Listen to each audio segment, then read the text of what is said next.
Welcome to the Cloud English Podcast. Today we're going to be talking about memory. This is a podcast where we talk about things related to learning English, which includes idioms, phrases, culture, learning methods, pronunciation, all of the stuff that you need to improve your English. And memory is an important part of that too. Now that will be our theme for today. That will be our focus for today.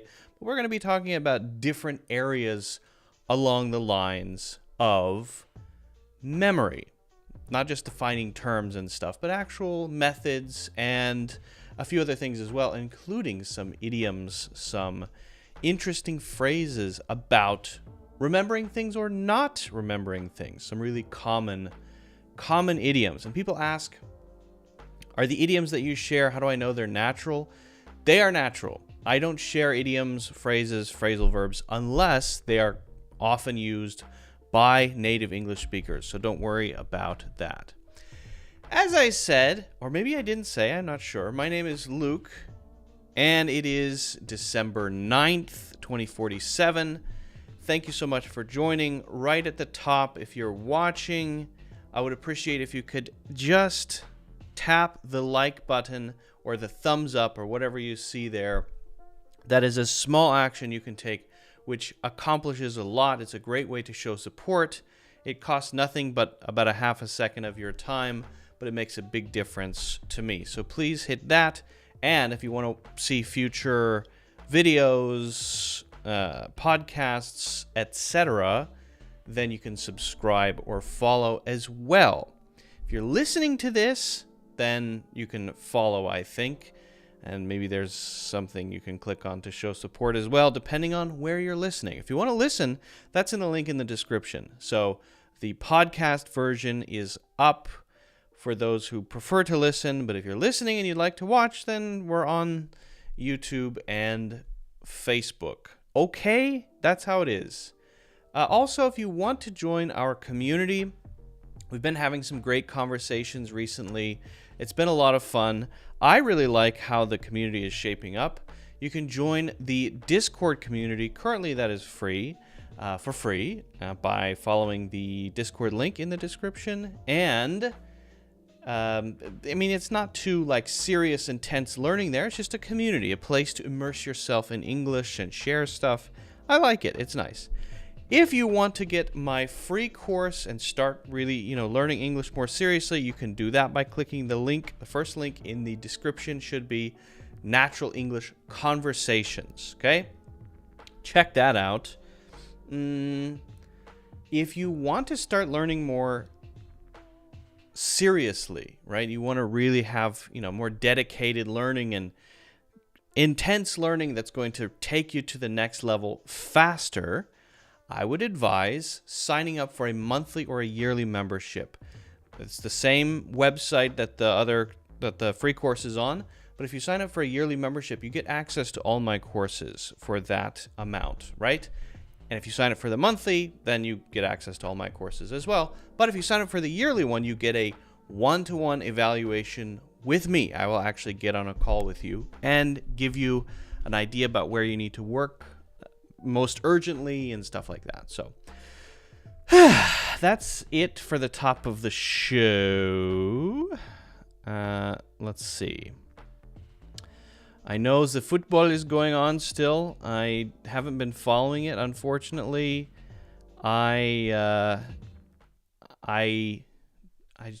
not really into sports in general, so apologies for not knowing what's going on. But anyway, if you like football and you're here, welcome. It's just we're not going to be talking about that much here because I don't know anything about it. They kick the ball into the hoop, and then the people jump up and down and they flip cars. And what else happens? I think that's it. I think the car flipping, you get 7 points. And if you kick the ball into the hoop, you get 3 points. And I think if you trip someone, then that's 1. I think that's how it works. That's football.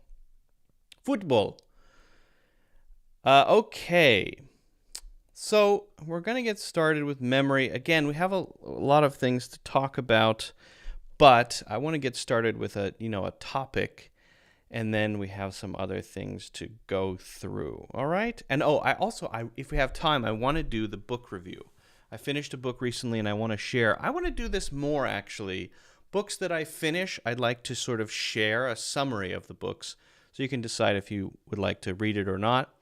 I think reading is very important. If you're an English learner and you can understand what I'm saying, generally, you can read. If you're not reading, you should be reading. Reading is a very important part of learning. It's also a way to explore your interests. It's a very important way to expand your vocabulary, your background knowledge of syntax and grammar. And so, yeah, you should be reading, basically. Everyone should be reading. If you're serious about improving your English, you should be reading something. Every day if you can. Absolutely. All right.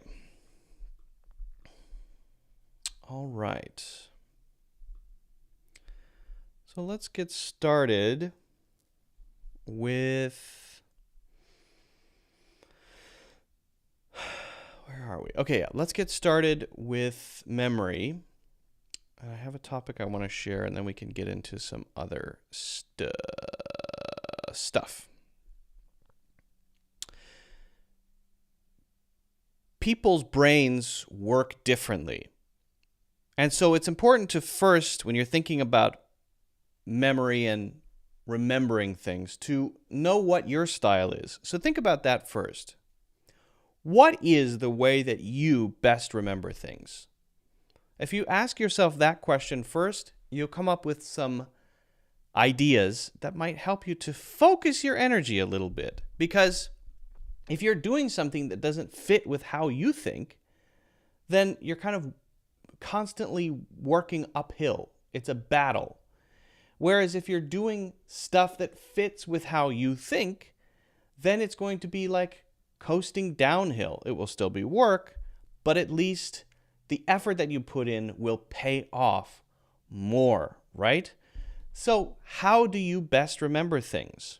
Some people like to use spaced repetition, like Anki, for example. I've talked about that before, but this is where you have a piece of information to remember. You then put it in a flashcard app. You can make your own flashcards, but I would recommend putting it in a flashcard app like Anki, and then doing that again and again until it sticks eventually. And spaced repetition is showing you that information at the right frequency so that it will stick faster. It's basically based on this thing called the forgetting curve, right? So maybe that's your style. Great. Spaced repetition works for you. It's not really my style, okay? There's this method, it's got a name I can't quite remember, but there's one where you have to write down things on cue cards and put them in a file drawer, and it's also really complicated. But that works for some people. Taking a lot of written notes, organizing them extremely well. Part of that is called chunking. Chunking is where you take bits of information and you organize them in really well-organized, well-categorized parts, and then you place them in the right sort of organization system. That could be a file cabinet to help you then find that when you need it, right? And the process of writing things down on the cue cards is also a very important part of the process.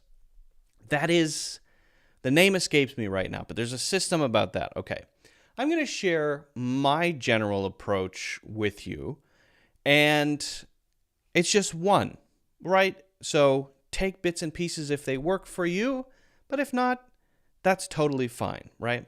But my sort of approach includes a few different techniques. And so I want to kind of piece them together. And as we go, I want you to kind of think about whether or not the individual techniques would work for you for the things that you need to remember. And if we're talking about English, whether that's grammar or idioms, phrases, vocabulary words, things like that, right? Okay, so when I need to remember something, my project is to have it accessible in my head in a context that is going to be useful for conversations. My personal issue with the flashcard systems or the spaced repetition system, for me, again, it's great, it works, but for me, is that it makes it a little more difficult for me to have insights about that information, right? To pull out new ideas from the information. Makes it harder for me because, yeah, maybe I memorize the thing, but I don't have the context, right? It helps me to have a bit more context. The other systems, the more external ones that require a lot of writing and sorting and filing, those things don't really work for me as well because I feel too much of it is outside my head. I want it to be in my head. I want it to be accessible. And I want it to be accessible in a way that has a context so that when I access it, I can do something with it, right? And again, it includes a few different things. So let's go through it, all right? Now, the first piece of this I think is really important, and this is summarizing. In your own words, very important. Not that the summary has to be great, but summarizing in some way is very important, okay? Now, this is also useful for the flashcard systems and also potentially useful for some of the other systems as well because you're writing things down. But I call it summarizing because that's what it is. I'm saying basically, what is this thing that I just read? Or this thing that I just heard? Could be heard, could be read. It works for both. That's also why I like it. The reason that it's so important is that you're immediately using the information to make something. What are you making? You're making a summary. Now, should this be written or spoken? I like to do a spoken summary. That's what works for me, a spoken summary. I like to speak what I think I understand about for example, what I read. I often use this for stuff that I read. I read a lot, and when I read something, I like to summarize it, usually by speaking, and that really helps it stick because you're interacting with it. And you're also checking that you actually understand it. You're kind of forcing yourself to really understand what you just read, and you're doing something with it so it sort of sticks a little bit more, right? Okay, so here is a short excerpt from Plato's Republic, okay? Let's say this is what we're reading. I just gave you a short one, but we could be talking about a much longer piece, okay? The society we have described can never grow into a reality or see the light of day, and there will be no end to the troubles of states or indeed, my dear Glaucon, of humanity itself, till philosophers become rulers in this world, or till those we now call kings and rulers really and truly become philosophers, and political power and philosophy thus come into the same hands. Okay. So, what we have here is a specific idea.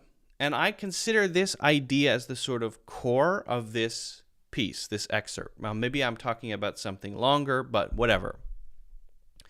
So what I do is, number one, make sure I have the basic core, the concept in my mind. What is this really about? Okay?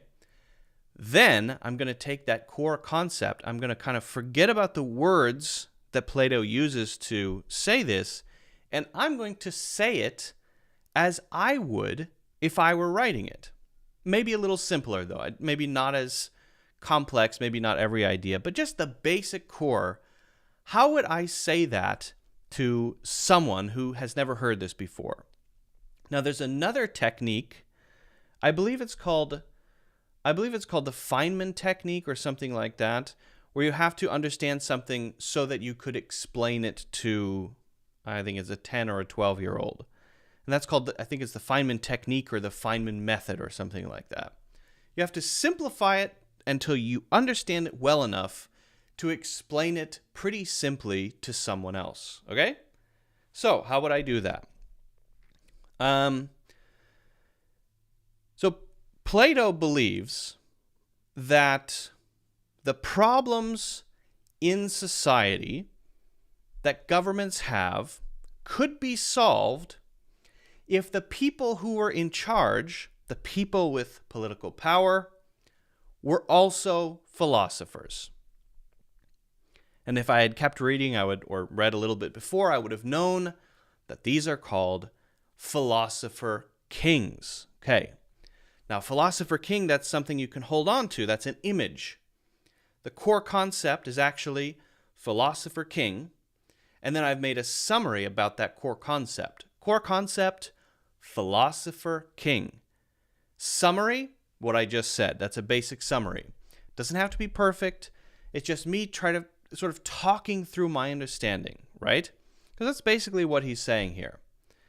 So now if I wanted to create an image and remember this, I might imagine a philosopher whose face I know. Maybe I know Socrates, a lot of paintings of Socrates, the one right before his death, famous painting, and I could imagine a crown on his head. And imagining that, philosopher king, will then help me to unlock the whole thing, the summary I made, and this idea. And to remember what Plato is saying in the Republic about the problems of states, governments, and their rulers. I could say it another way.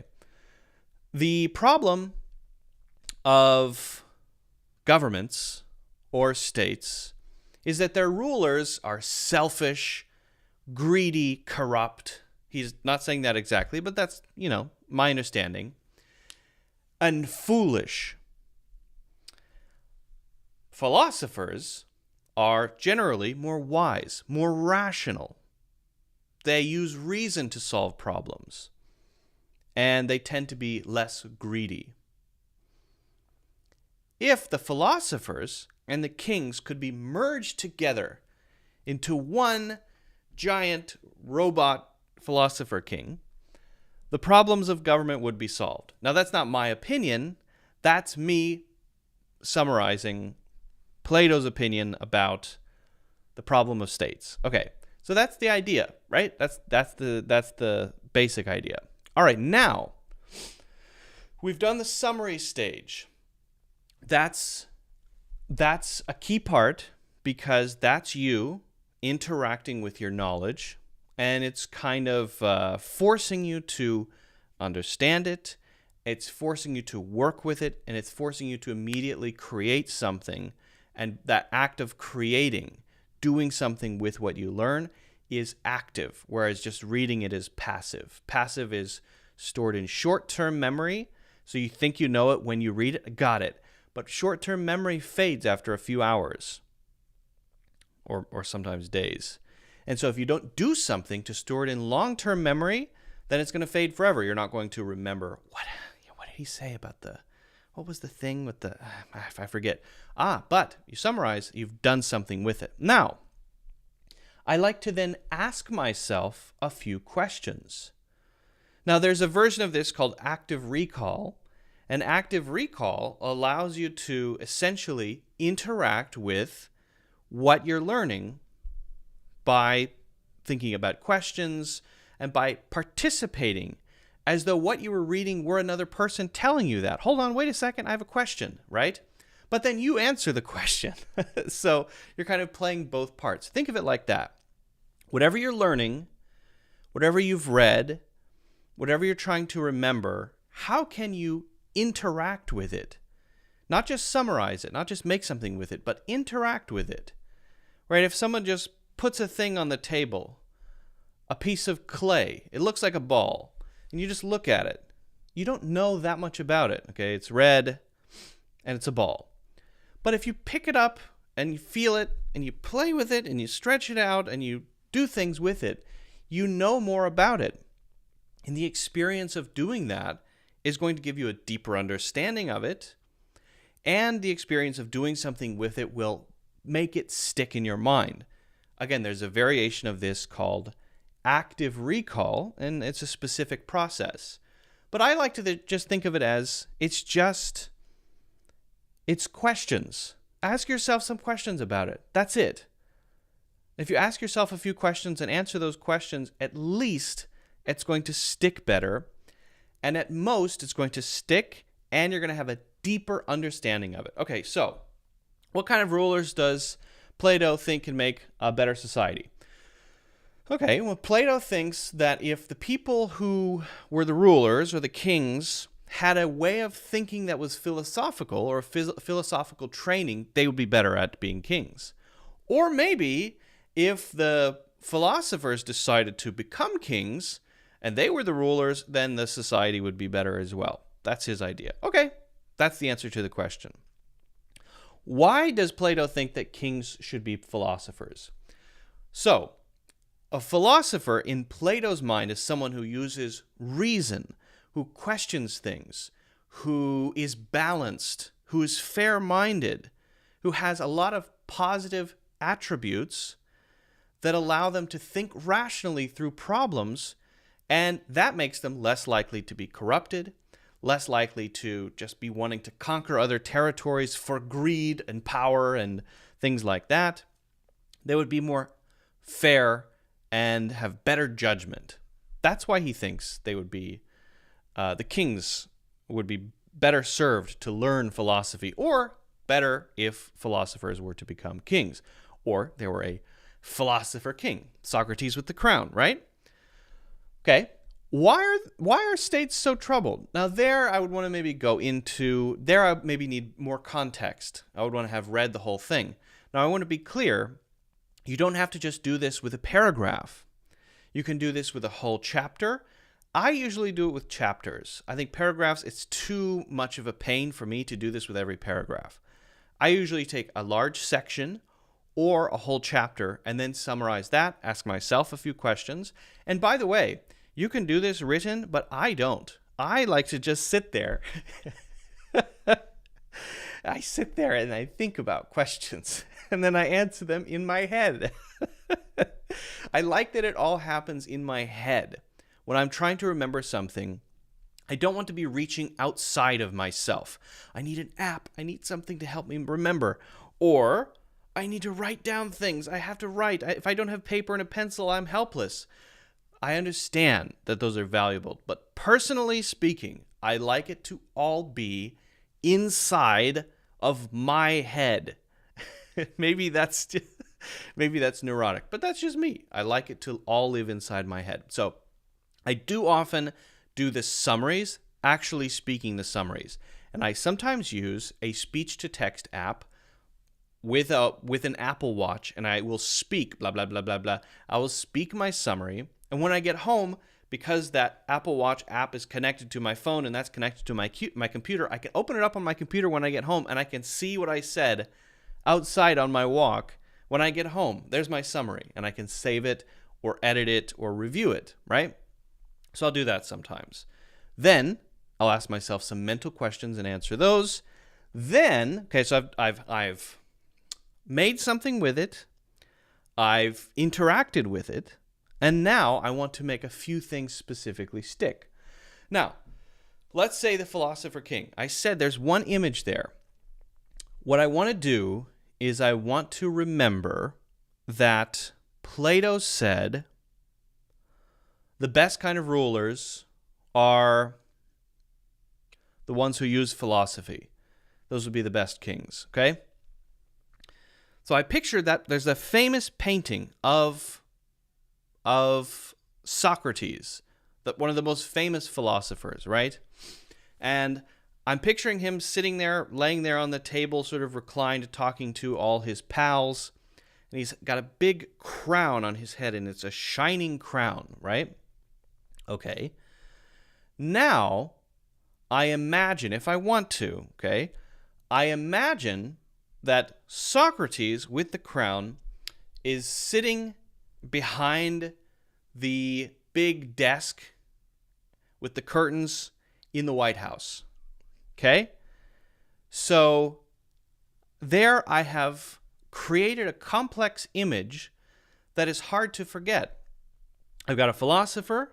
He's wearing his robes, right? The classic sort of Greek get-up.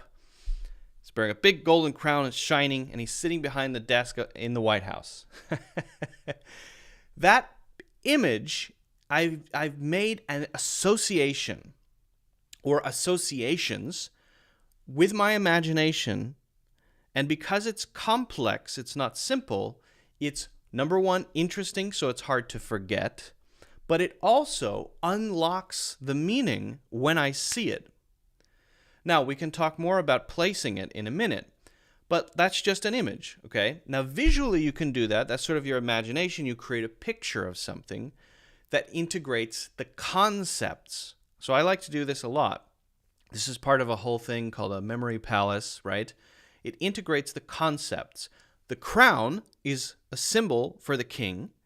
The White House is a reinforcement of ruling, actually ruling, making regulations and laws and things like that. And the person is a philosopher, so he represents reason and all of that stuff. So these simplified images combined together, because usually you don't see a philosopher with a crown, that's a unique image, so it sticks in your memory. And when you recall it, all of the pieces are there, like it's sitting in front of you, and it sort of unlocks itself, and you remember everything. Very cool, right? Now, what if we wanted to remember a name? So for things like names, words, if we have trouble remembering it, we might use a mnemonic. Okay. Now, if we go back and we read that dialogue, there's a name here, and maybe we want to remember who specifically Socrates was talking about. My dear Glaucon. Okay, I don't know if it's Glaucon or Glaucon, but okay. Now, maybe that I can't really have a picture there, or maybe I want to create a picture, but I need to use the sound in order to create the picture.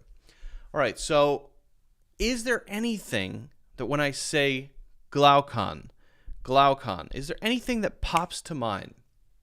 To me, the first thing that pops to mind is glaucoma. Glaucoma is a vision issue that's related to blood pressure. And so I don't know if this happens with people who have glaucoma, but I know it's got pressure. So when I think of it, I think of bulging eyes. I think that's Graves' disease. But anyway, I think of bulging eyes. So I picture bulging eyes, right? Bulging eyes.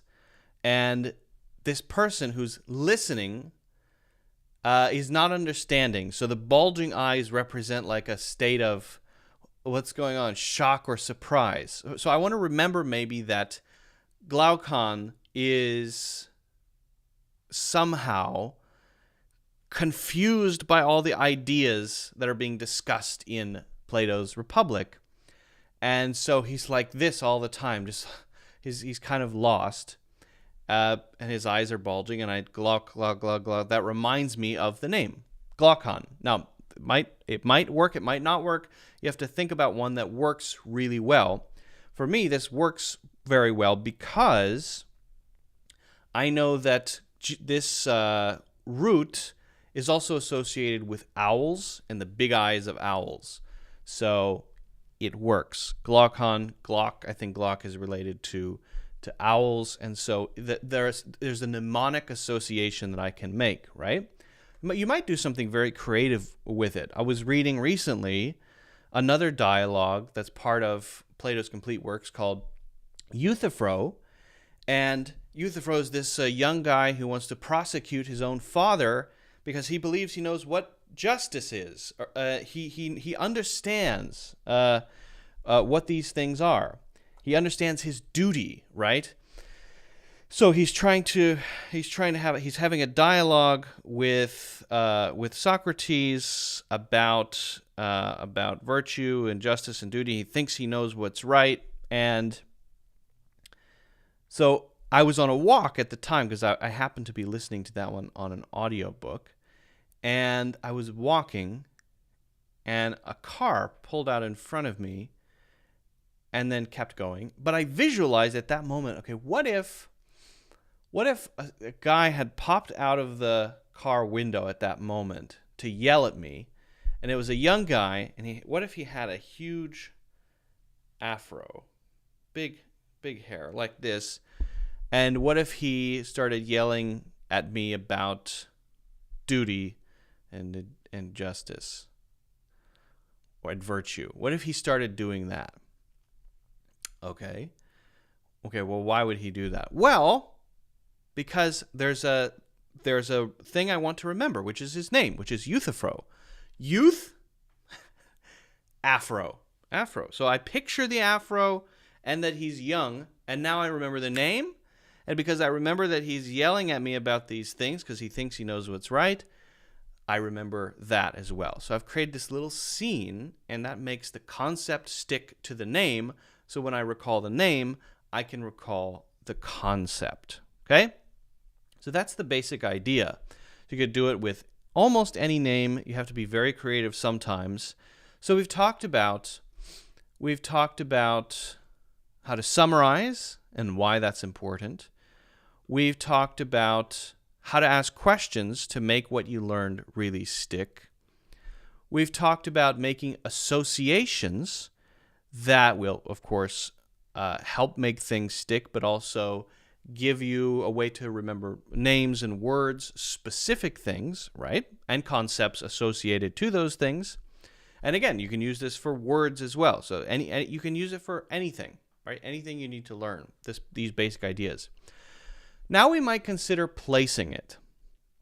Now let's say we wanted to learn the names of all the Platonic dialogues. Okay, what about for English? Well, let's say you wanted to learn the names of all the parts of speech. Let's say you wanted to learn 500 idioms by the end of the year. Let's say you wanted to learn maybe the key takeaways from from Strunk and White's The Elements of Style. Is that E.B. White? Is that E.B. White? Strunk and White, The Elements of Style.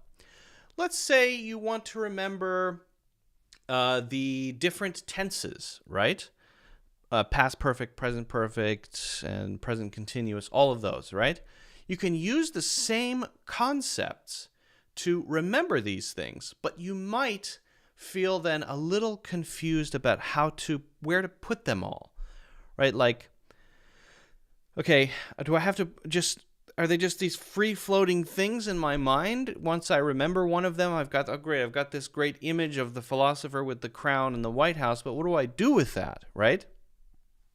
Okay, one thing you can do is place them in a coherent place. This is the part that's called the mind palace or the memory palace. So if you have a place that you know very well, maybe that's your local park, maybe that's your childhood home, maybe that's where you went to school, maybe that's your hometown, a whole city, maybe it's this park. I'm looking at a park here. I know this park really well, so what I'm going to do is say, okay, I want to remember all the names of the dialogues. I am going to make little images for all of those and place them in this park in order so that when I walk along a specific path in my memory, you have to be able to visualize really well. When you walk along a specific path, those things just pop out. Okay, so Euthyphro, that's the first one. Okay, so you walk into the park, boom, there he is in his car. He stops, he gets out, there's his afro, Euthyphro. Oh, yeah, right. I remember what he's talking about, right? So, placing them in a consistent place, number one, makes it a little easier to tie together common things. So, if you have a small town and you have lived there your whole life, you might have one section for idioms and one area for verbs, one area for nouns, one area for parts of speech, and you mentally visit different areas of that town and you just walk along in different areas in your mind and uncover the things that you have learned there. It's sort of like placing physical objects there, except you're doing it in your mind, in your imagination. And it is really powerful. It takes work. The thing is, it takes work to do it up front, right? But once you've done the work, once you've placed it there, then it's just kind of automatic. Whenever you go back to that, it just pops up. It's automatically there. And it's really great. It takes practice, it takes work, but I find it to be a great memory technique. If you want to try it out with specific things related to English or anything else you're learning, I'd love to hear how it works for you. If you have any questions about it, let me know. Again, this is just my sort of way of remembering things. It may not work for you, but give it a try. Try summarizing, asking questions, making associations, and then placing those things, those associations, in a specific place in your memory. You don't have to do all of them. You could leave off the place part if you want, but try out parts of this. Let me know how it goes. If you haven't already done so, don't forget to hit the like button and subscribe. And of course, you can get a free course, a free English course, by checking out the links in the description. All right. Okay, so let me know how you feel about that. I'm keen to hear your thoughts. The last stage, the placing stage, is not easy for everybody, and it's sometimes not easy for me too.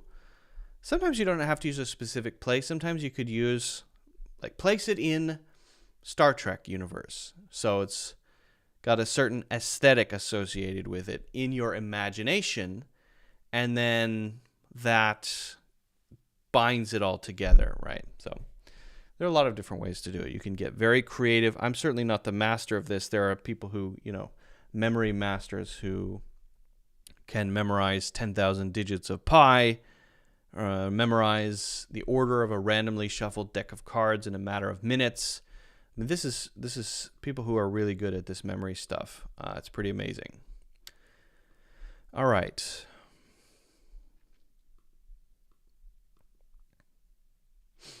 Now I want to,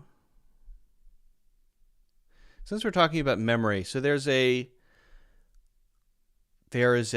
guy who suffered from a very rare condition that prevented him from accessing his long-term memory. Either he didn't have long-term memory or he just couldn't access it. It's not clear. But there was some background long-term memory. So something was there because he knew his wife, right?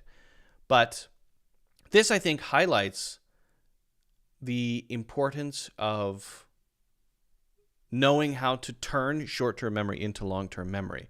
Assuming you don't have this rare condition, you should be able to do that. But also remember, if you learn something, if you hear something, if you read something, you think you know it, you think you've got it now, but that's just a feeling that you have about what you just learned or remembered. What you have to do then is turn it into long-term memory. And there are, of course, a lot of techniques for that, okay? So let's check out Clive Waring and see what we can take away from this. This is, I think, really interesting. One man is consigned to live entirely within the present, with terrible consequences. Clive Waring has the worst case of amnesia ever known. 20 years ago, he lost his memory, and now his wife, Deborah, is the only person he recognizes. So he recognizes his wife, and he's very happy when he sees her. But that's because there's something there. He had an event happen. I think he had severe headaches, and then he lost his long-term memory. But he obviously remembers how to play the piano. He remembers his wife. So something is there. It's as though there's this background thing. But he's not able to convert the stuff that happens in the short term to the long term anymore. It's almost like it's blocked. There's a block there in the middle. It's pretty interesting.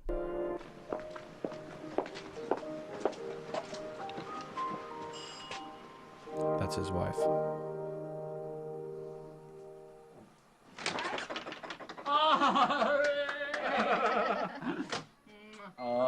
Clive really only has less than 30 seconds memory. Okay, so his is extremely short. I believe most people's short-term memory is about 4 or 5 hours. I could be wrong about that, but I think about 4 or 5 hours is the typical sort of duration of short-term memory.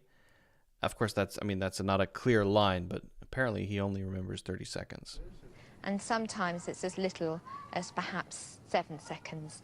It's as little as a sentence. I'm going to see your sister, Adele. Her daughter's got married recently I see. in New Zealand. Ah, And so they're having a party. funny how the ladies acquire different title when they get married. Do you know who I'm going to see tomorrow? Buckingham Palace. No, really guess. I don't know. You don't know? Mm. Adele. Oh, I see. Do you know why I'm going? No. She's having a party at her house tomorrow. It's her birthday, isn't it? No. Yeah. Do you know why? No. It's to do with her daughter. I see. Do you know Why? why her daughter's having a party? No.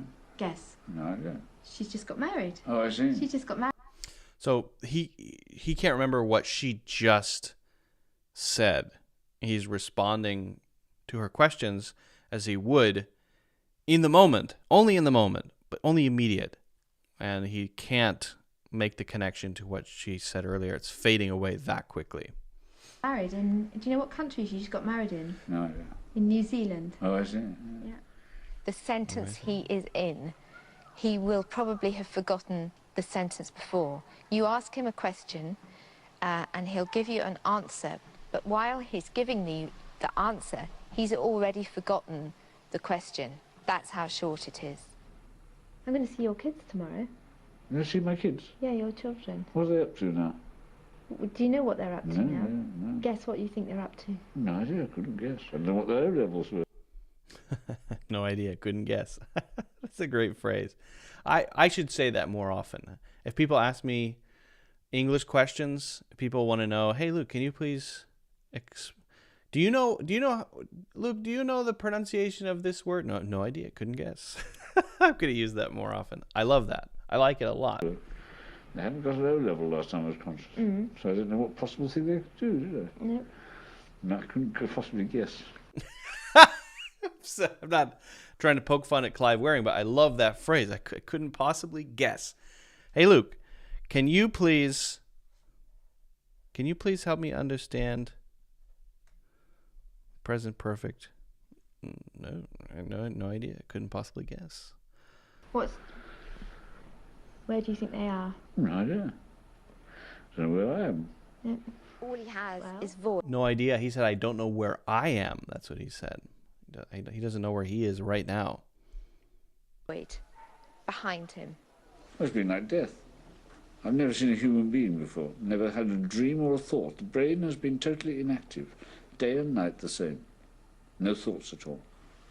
As far as I'm concerned, the doctors have been totally incompetent. I've never seen a doctor the whole time. Oh, look, it's come.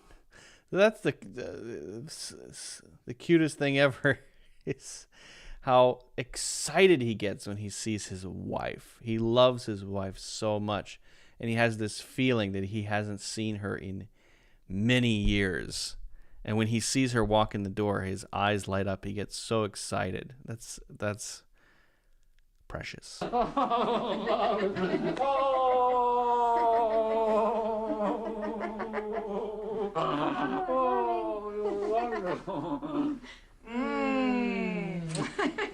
a very musical kiss. I'm dizzy. I don't know which part of the room I'm standing in.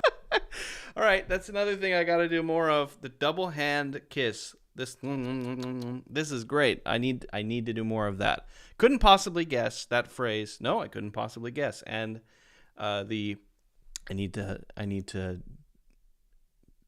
take my wife's hands more often and do the Can we dance? That's great. I mean, it's not great. It's not great for him, but that's a weird situation. I don't know if there's any update, but it's such a weird and terrible disease to have.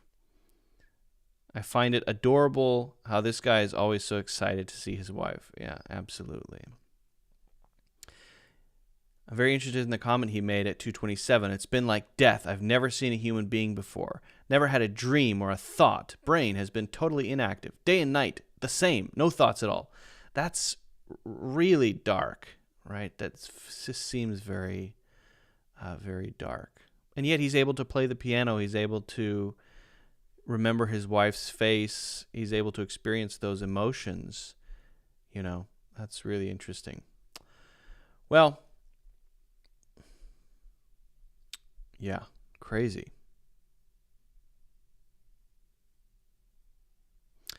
Crazy. All right. Welcome to those who have joined. Happy Friday.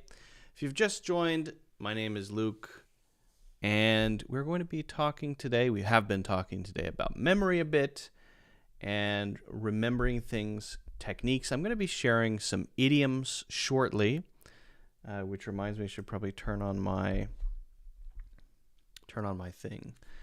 We're going to be talking through a few memory-related idioms.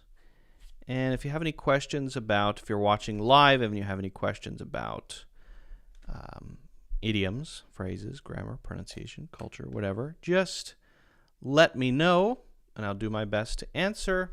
Or I might say, couldn't possibly guess. No idea.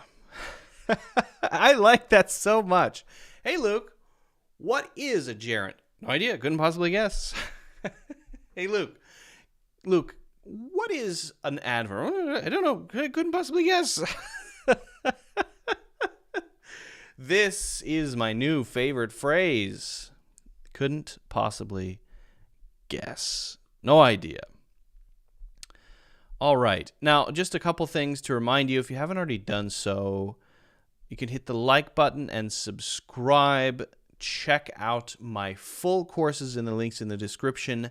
The first link that you will see in the description should be the free course, Natural English Conversations. That course is about having natural English conversations, and it is free, and you can sign up for it. If you want to get really serious and look at my, or start on my longer courses, 4 hours, 7 hours, 15 hours, the longer courses require you to either buy them, or you can sign up for a monthly or a yearly membership. If you sign up for the annual membership, that's the best deal. And you get a one-on-one evaluation with me. That means I will get on a video call with you, we'll talk, and I'll tell you what you need to work on, where you should be focusing, okay? And what else? The monthly membership is good too, but it doesn't come with the evaluation. But you do get access to all of my courses. So that's good, right? That's good. That's good. And you can join the Discord. Yes, that's another thing. Link in the description if you want to join our English community for free. You can join the community for free. All right. What is the link? I don't know. Couldn't possibly guess. No, it's in the link in the description. Where is it? I don't know. I couldn't possibly guess. No idea. No idea is better than I don't know. No idea. Couldn't possibly guess. Okay. All right. Okay. All right. No idea. Couldn't possibly guess. I haven't checked. Oh, we have a few people who have joined. Anderson, hello. And Patricia. And AK Marie. Good to have you all here. Good to have you all here. Questions, of course, welcome if you're watching live. But let's dive into our idioms. Okay.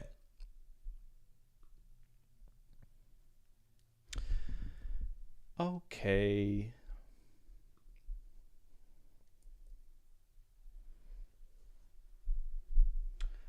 One thing I want to do is make sure my eraser is the right size. Why is it so huge?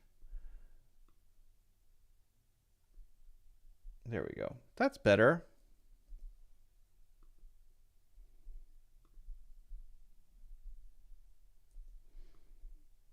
That's better.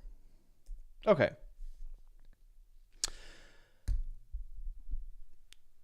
Learning idioms is sometimes overwhelming because there are so many, right? There are so many of them.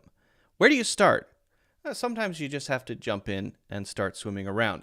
But I like to break them down sometimes by type. Let's say idioms for, right? So idioms for sports, idioms for school, idioms for food, idioms for eating, idioms related to memory, okay? So we're going to talk about 3, actually 4 idioms. I'm going to give you some examples to help you understand, right? And if you have any questions, let me know. But the key to learning idioms is to know how to use them. If you learn something passively and you say, "Oh, I understand. Good example. Thank you so much." Do you really know it? My answer to that would be, no, you don't. Number 1, it's going to fade from your memory quickly if you don't do something with it. Number 2, if you've never used it, when you need it in a situation, in a conversation, it won't be there because you never practiced using it. So the key to learning idioms is to make your own examples. All you have to do is make 1 or 2 examples for each of the idioms. If you want to send those to me, I'd be happy to take a look. But the key is to make your own examples, okay? Practice, output. Got to do something with what you learn. All right. So let's start with slipped my mind. Slipped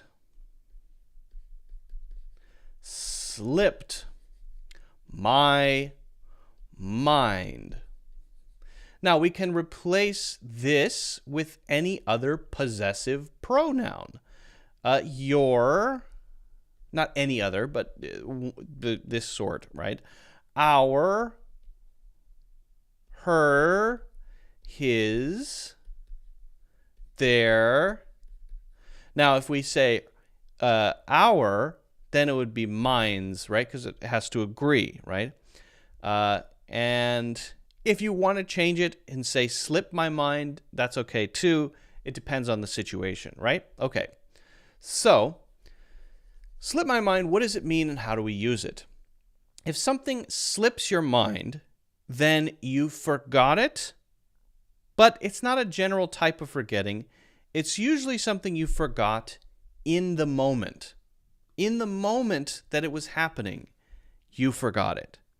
But then you may remember later.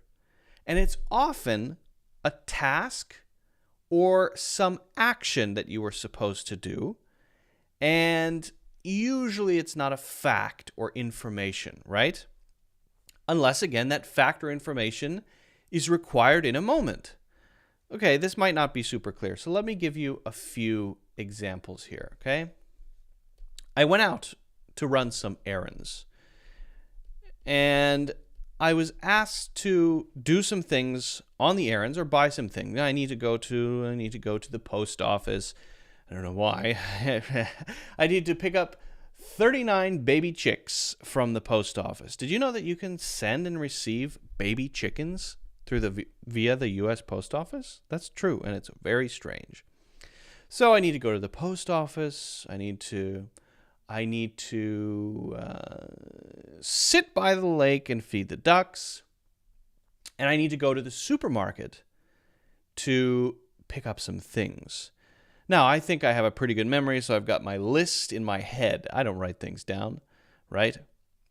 And so I need to get bread, milk, eggs, and laundry detergent. Bread, ilk, megs, milk, eggs, and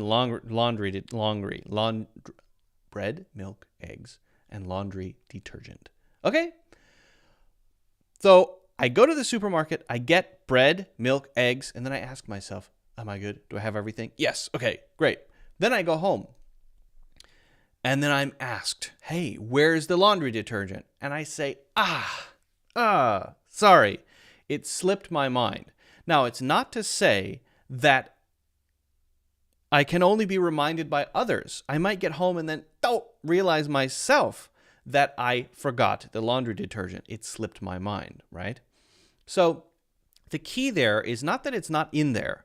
It's just that in the moment or at the time when recall was required, which is being at the supermarket, it wasn't there. Okay, in this case, I forgot that I was supposed to get laundry detergent, and I remembered the other 3.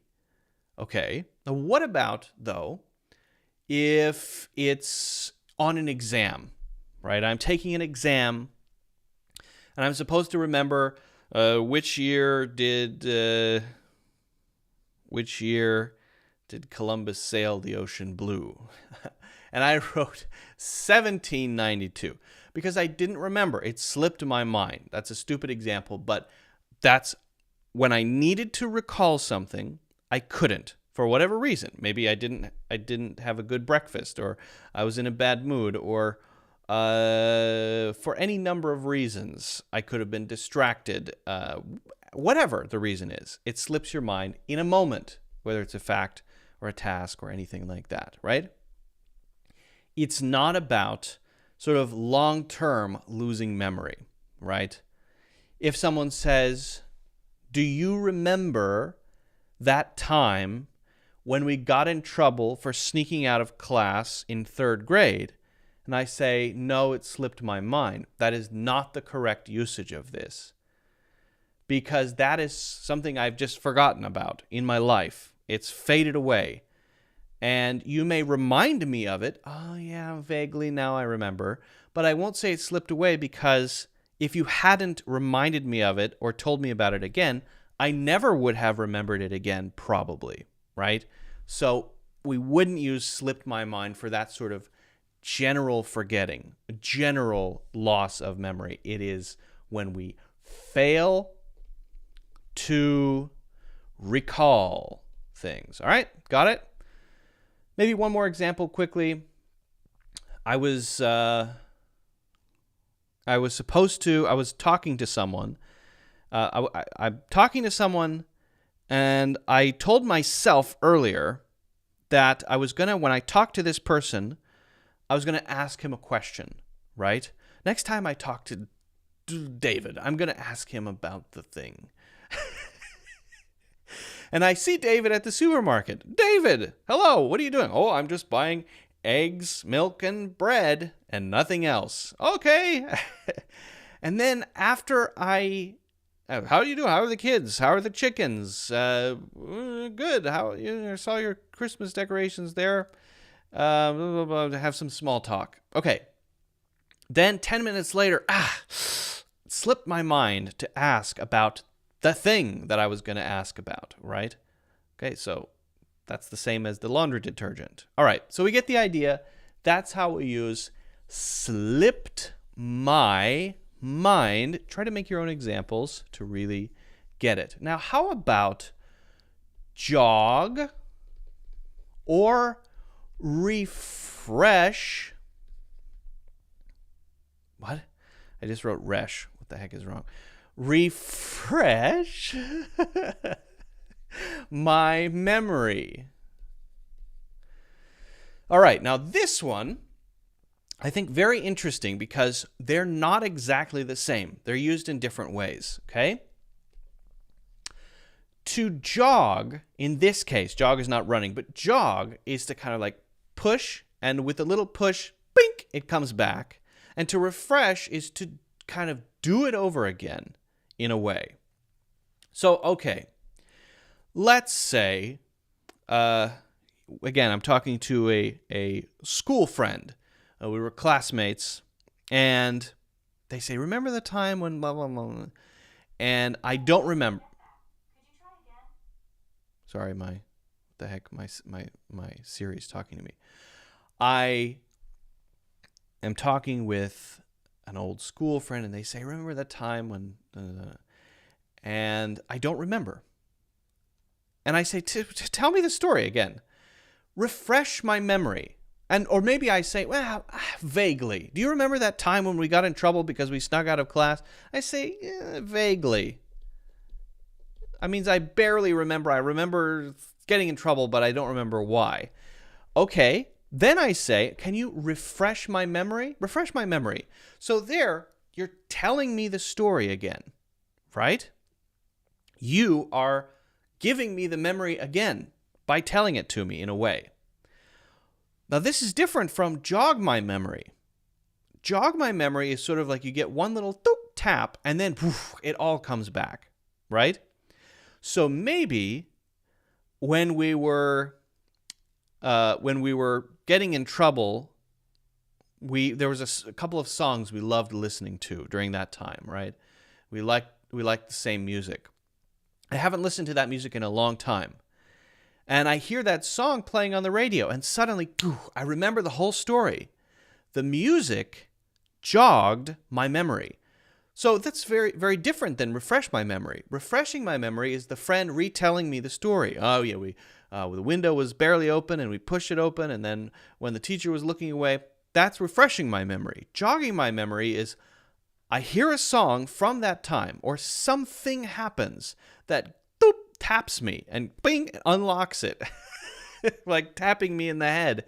And then, this song reminds me of the time. And then I will say, yeah, it reminds me, it's an N, of when, it reminds me of when we got in trouble for, yes. And the whole story which was locked away in my memory, gets unlocked. But it's not as though anyone is giving it to me. It's as though it was already there and it just had a little lock in place. And the jogging my memory, the song in this case, unlocks the lock, and then it floods back into my mind in a way, right? Now I remember it again. So it jogged my memory.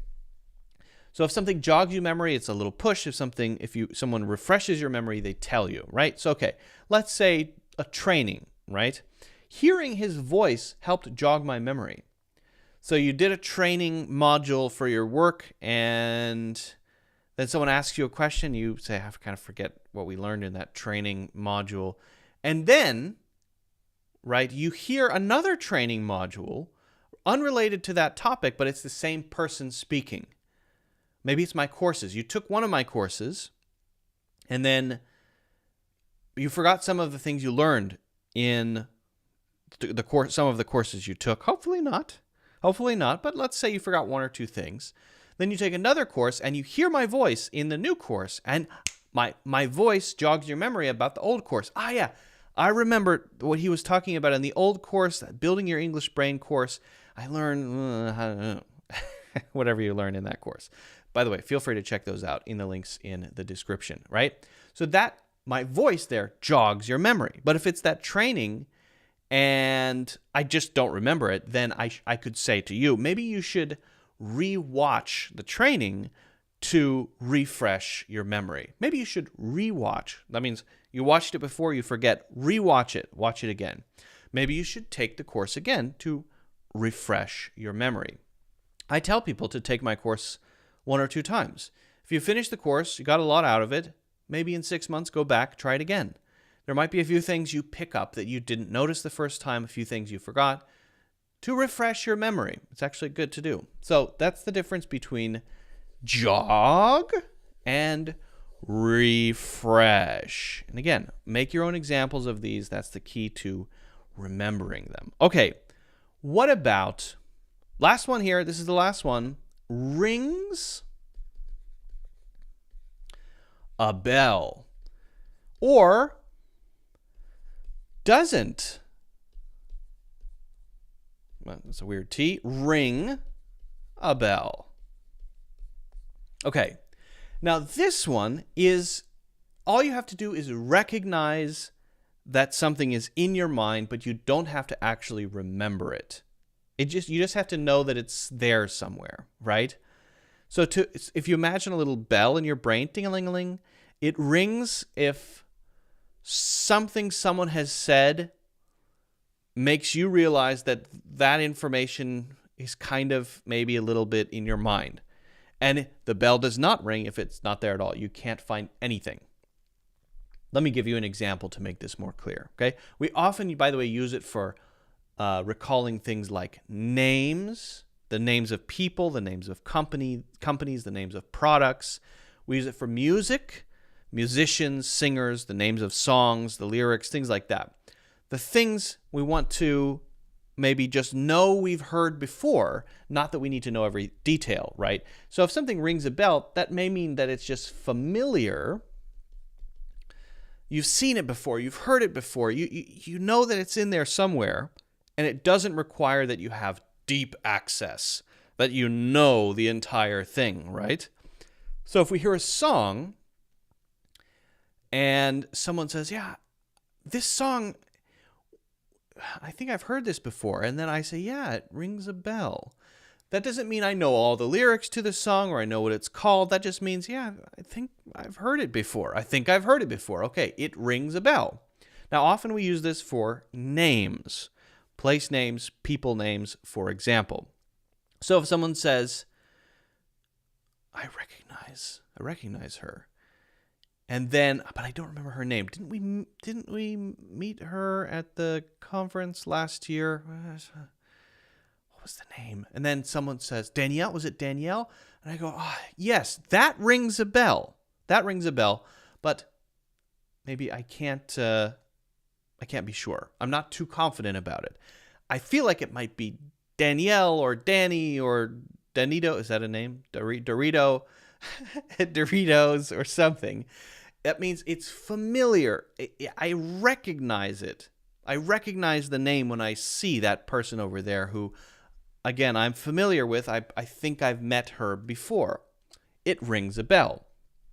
But, again, I don't have to know that for sure. I don't have to say, oh, yes, that's Danielle from the company. That doesn't matter. Again, ringing a bell doesn't have to be all of it. It's just like, yes, I think so. But the opposite would be it doesn't ring a bell, right? So it rings a bell. Danielle, yes, that rings a bell, but I can't place the face. So there, maybe I don't recognize, or maybe no one is there, right? And someone is just talking about a person. Hey, do you remember that person we met last year at the conference? What was her name? Is it Danielle? Oh, yeah, Danielle. Danielle, that's right. I can't place the face, though. That means I remember the name Danielle, but I can't remember what she looks like. And so I couldn't tell you if that's her over there or not because I don't remember what she looks like, right? It rings a bell. But if it doesn't ring a bell, I have nothing happens in my brain when you say Danielle. Nothing happens in my brain when you play the song. Nothing happens. I have no recognition of it. Nothing about it is familiar. If it's familiar a little bit, maybe it rings a bell. If it's not, it doesn't ring a bell. So there's a familiarity with bell ringing and with recognition. Even if it's a small recognition, not the whole thing, okay? So that's the basic idea. So we've talked about something that slips your mind, meaning that you forgot it in the moment for some reason, whether it's a task or a fact, right? When you needed it. We've talked about jogging and refreshing your memory, jogging being a sort of poke to make you remember something you already had, refreshing being something you've forgotten, getting it again, and then ringing a bell, having a feeling of familiarity or some recognition of something that you maybe have experienced before, something that you know in the fuzzy, murky recesses of your memory that you don't have full access to. Try to make your own examples. I would love to take a look if you have them. And if you have any other questions, let me know. If you haven't already done so, don't forget to hit the like button and subscribe. Also, feel free to check out my full courses in the links in the description. You can get, I believe the first link in the description, a free course, my full course, Natural English Conversations. All right. So any questions about this stuff? Let me know.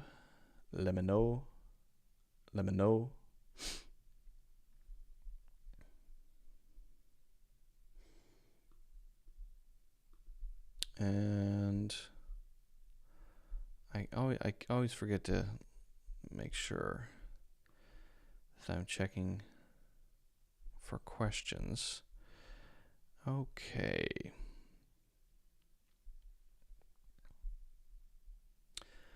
All right. So that's that. I do also want to eventually get into the book review, but I think I need to take a quick coffee break. While I'm taking a quick coffee break, let's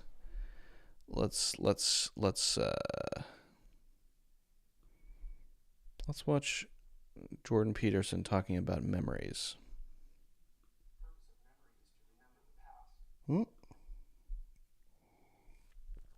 Oops. There we go.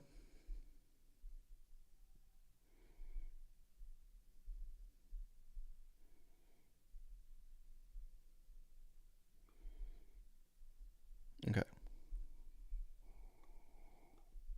But the purpose of memory is to remember the past. And that's not the purpose of memory. He said, people think the purpose of memory is to, this is Jordan Peterson. Was a clinical psychologist, now author. He's written books like 12 Rules for Life. He talks about some interesting things for sure. Some interesting things. I read his book Maps of Meaning, which I enjoyed, but some of his commentary recently is kind of weird. Anyway, let's listen to what he thinks about memory. People think that memory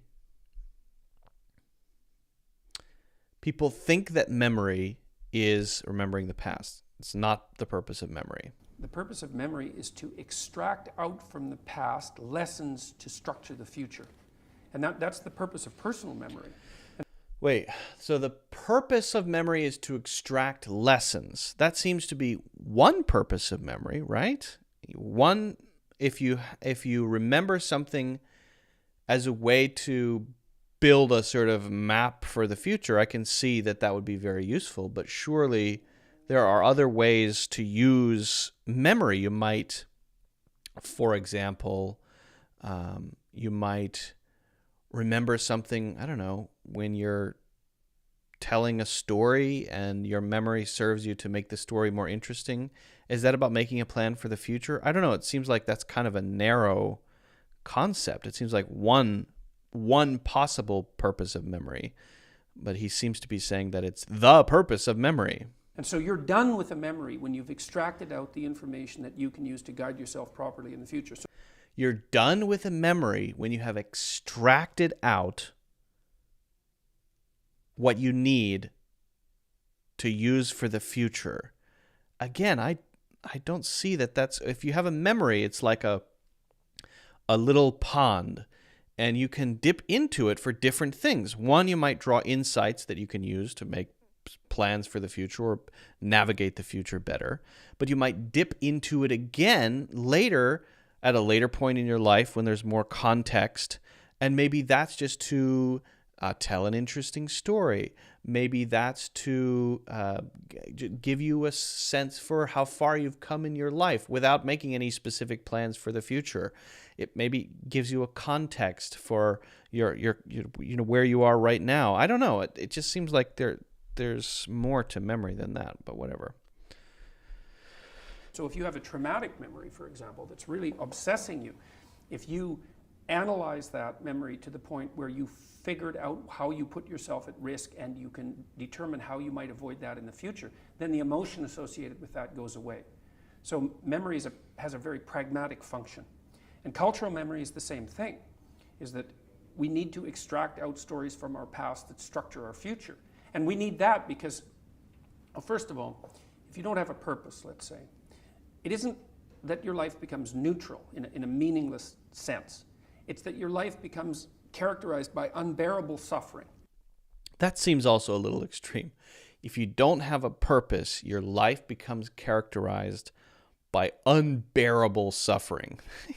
He has a tendency to be a little extreme in his language, which I can appreciate. That's called being polemical. So if you're a polemicist, if anytime you take a position, you push it to the extreme, and that's useful because it allows you to then provoke others.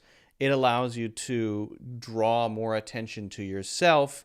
It kind of creates good discussion and things like that. But he seems to be saying here, if you don't have a purpose, your life is unbearable suffering.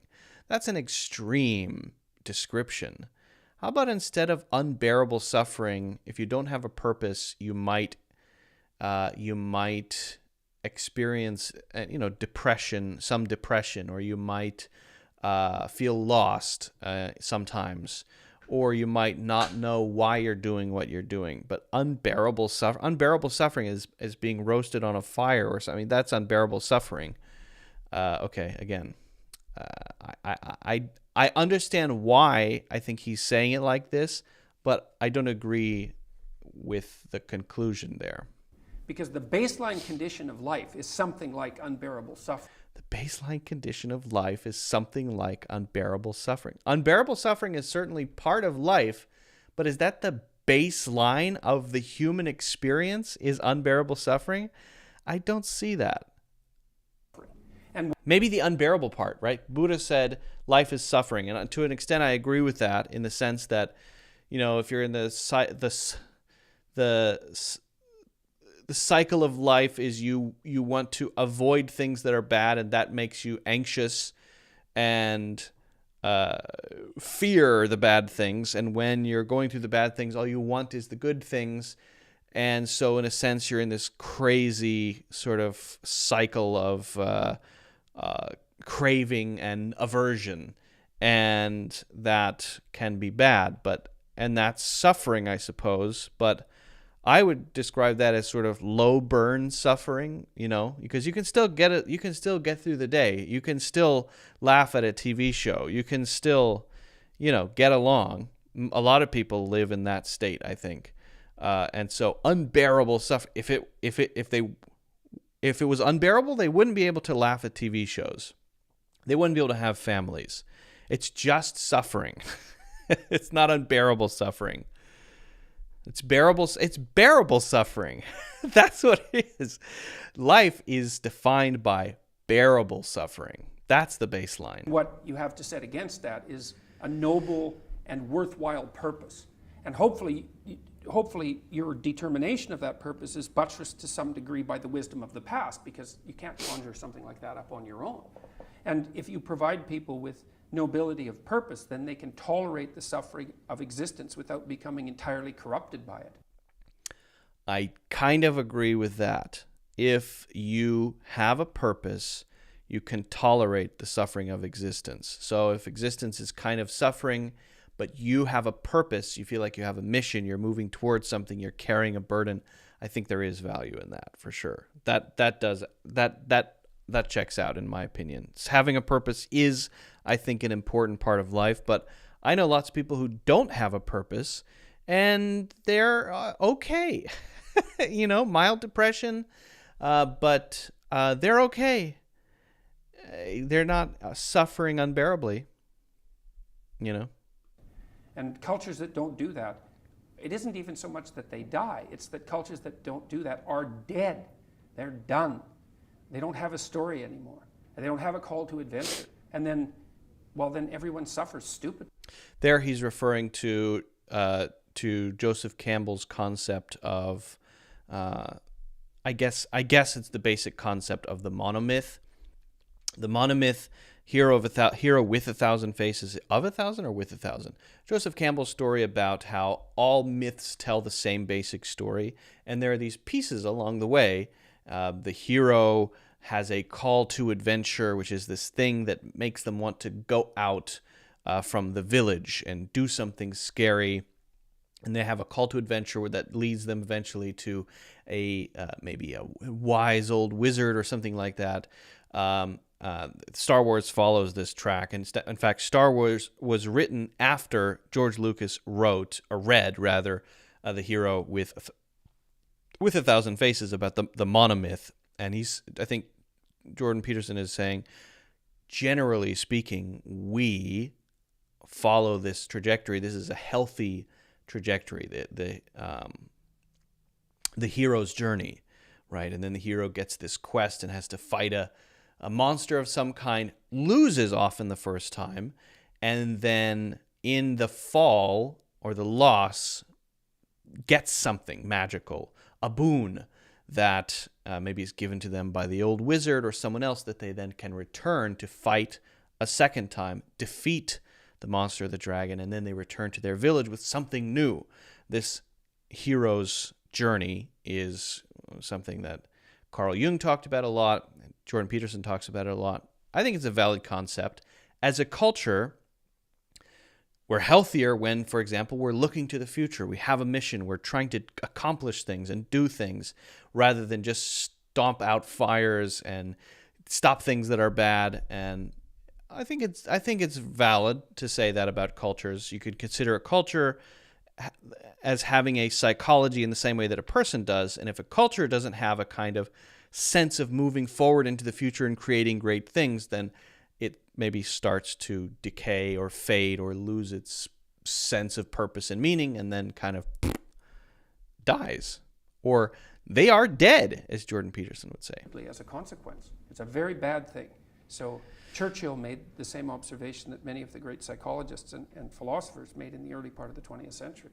It's like, bring the story forward and propagate it and make it the most noble possible story.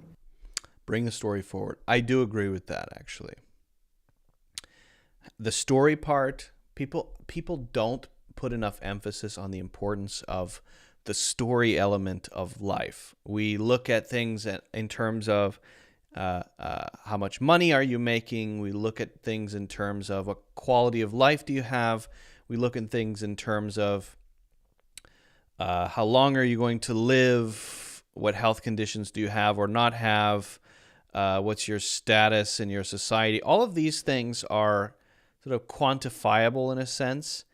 But what we don't often do is say, actually, the story part of life, the myth part of life, that means the purpose we each have as an individual, and culturally on a broader scale, the sense of moving forward to a brighter future that a culture may have, of wanting to create something or do something difficult, striving towards something. That's actually the most important thing. If you don't have that, then people are just kind of doing stuff. Okay, great, I made $10 million, okay. Which is great, but why are you doing that, right? What is the thing driving you to do that? And if you are that person, if you have a mission in making that $10 million, that's going to be much more exciting and gratifying than if you just sort of figure out some way to do it and you do it and you're just trying to get all the things. It's different, and I think that that's definitely valid. Some of his older talks I really like. Some of his newer stuff, he's gone weird on, especially on Twitter. He's just gone sort of weird, in my opinion. Can you erase bad memories? This is after school. All right, we'll check this out. And then I want to get to the book review. Why should you use Miro? Well, you shouldn't. Don't do it. No one sees it. With Miro, you plan together in... Whether it's from an awful breakup or a traumatic life event, some memories can haunt us for our entire lives. Yes. But what if there was a way that Trauma. you could completely forget these altogether? Can science erase your bad memories? Memory is an incredibly complex process. While scientists used to believe that it was like a filing cabinet and particular memories were stored in different sections of the brain, we now know this is incorrect. In fact, each memory is a brain-wide process. If you end up Every memory is a brain-wide process? Really? remembering this video, it's because the cells in your brain are being triggered and fired, building new connections and links and literally rewiring the circuitry of your mind. And this change is partially facilitated by proteins in the brain. So what if the proteins aren't available? Simply put, memories can't be made. Seriously, scientists have tested... All right, I'm not interested in this. Sorry. I want to do a bit of a book review. I want to see if they have breakdown of the bicameral mind.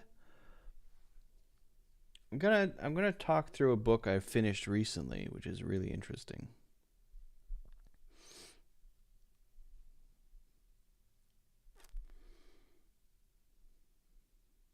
Yeah. I don't know. David Duchovny explains Julian James' bicameral mind theory to Bill Maher. Okay, I'll have to check that out later. What? Okay. I need a picture of the cover, though. Give me 1 second. I'm just going to pull up an image of the cover so that I have that, so that you guys can reference that if you're interested in reading the book. Julian Julian Jaynes.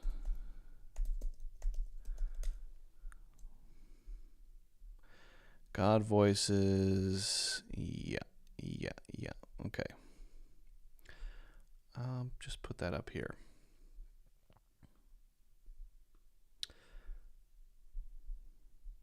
Okay.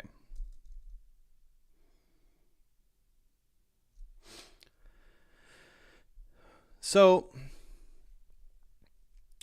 I recently finished reading a very interesting book. It's called The Origin of Consciousness in the Breakdown of the Bicameral Mind by Julian Jaynes. Sounds like a crazy title, but I want to just give a quick review of the book because I found it very interesting. I read that Richard Dawkins said about the book, it's either a work of genius or it's complete rubbish. Nothing in between. It's either genius or it's rubbish. I kind of agree with that. It's either true or it's not true. And if it's true, that's extremely interesting. But what is it? What is extremely interesting? Okay. So I'm going to kind of give a review, but also talk a little bit about what the book covers. And I didn't find it particularly hard to read. I think it's worth picking up if you find the ideas interesting. I'll do my best to kind of talk through what I think the basic ideas in the book are to give you a sense, okay? So first, we have to accept that language is kind of primary in the mind. The basic idea is that language was the vehicle for us human beings to develop consciousness. But that language came before consciousness, that we actually had language far before we had what we now call consciousness. And he also says that consciousness is not what most people think. It's not all of our awareness or our ability to use speech or a sense of maybe experiencing the taste of chocolate. That's not what it is. Consciousness is the ability to have a sort of flashlight of awareness that we point at different things, right? And that feeling of being a kind of self standing back, able to sort of reflect on our lives and look at different things in the mind, that's what consciousness is. Right? It's a narrower definition of consciousness than I think some other people would have. But getting back to the language thing. So imagine language as a landscape that exists in the mind, and the things in the landscape are objects, and those objects are like metaphors for real things. So first there are real things, and then we have a word for those real things. And the word for those real things lives in the mental landscape as a metaphor, like a real thing. But once it's a metaphor, then it can be used in different ways. So let's say, for example, the word heart, okay? So the word heart is a word which is meant to kind of represent a heart. Let's say, our heart, right? But once you have the word heart in your mind landscape, your language mind landscape, then you can do other things with it. It doesn't have to just now represent that thing, that thing. It can now be used metaphorically for other things. We say, get to the heart of the issue, right? My heart is burning. Is it really? We're using it to do other things. So language, in a way, in the mind, originally representing actions and things, becomes this new landscape where things are a little more flexible. We can do more with them. Okay. So that's language.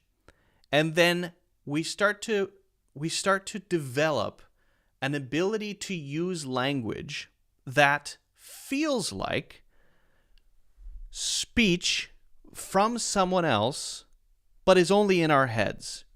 So this is the second part of it. So we're using language, and we're still not conscious, by the way. We're not fully conscious in the way that modern humans are conscious, but we're still using language to communicate.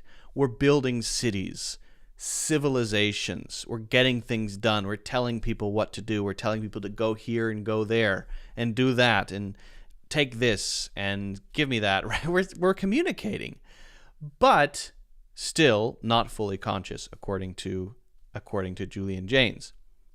According to him, at some point, we started to hear a voice in our head using language like a person would use language, telling us what to do. And he says that this voice would have been probably the voice of the king. So the king is the person who has authority in your city or where you live, right? And the king says, build me a pyramid, or from now on, if you steal a cow, your arms will be chopped off, right? Or go to war with that tribe, or whatever, right? So the voice of the king is an authority. But the interesting thing that happened is, okay, so you have the king, and he speaks, he uses language.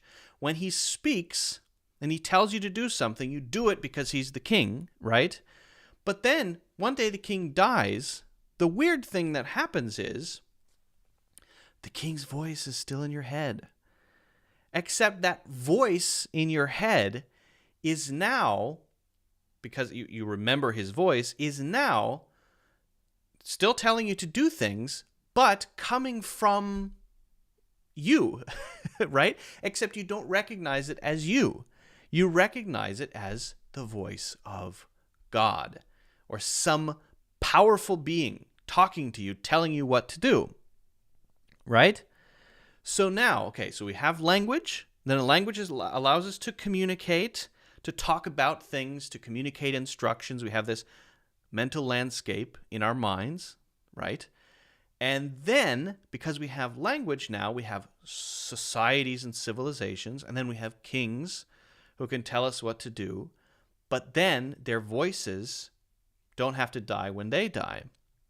So we start, for example, offering flowers and fruit to the king after he dies. That's why we see in these burial sites where kings were buried, these fruit offerings and gold and jewelry and flowers to still pay respect to the king, even though his body is dead. Why?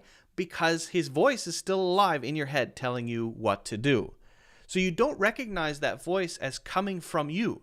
You recognize it as coming from the outside. But because it's the voice of the king, you still do it because you associate that voice with a command, right? Go to war, fight with them, kill them, eat that, right? You recognize the voice as an authority telling you what to do.